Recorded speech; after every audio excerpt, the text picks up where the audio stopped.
Hey, eshitishimcha xotiningni tashlab qo'yibsan, endi taloq qilmoqchi ekansan. Odamlar u haqida yaxshi, xulqi go'zal, Allohdan qo'rqadi deyishyapti. U senga itoatsizlik qildimi? Yo biror aybi bormiki uni taloq qilmoqchisan? Alloh haqqi, yo'q, faqat rostini aytaman. U xuddi siz ta'riflaganingizdek Amiril Mo'minin, lekin men uni sevmayman. Nahot hamma oila sevgiga asoslanadi deb o'ylasang, mehr oqibat qayerda qoladi?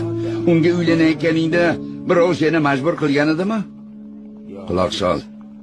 Ayollarga uylanayotganingizda ularga va'dalar berasizlar. Keyin ayol kishi homilador bo'lib qiynalib yuradi.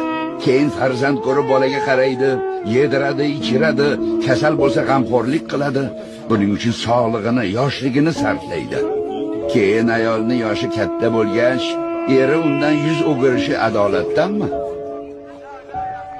Agar u ayol uyiga va bolalariga qaramay qo'yganda, faqat o'ziga oro berib, eriga chiroyli ko'rinish bilan ovora bo'lganda edi, naqadar yomon uy bekasi, yomon ona der edingiz. Ayol nima qilsin? Mas'uliyat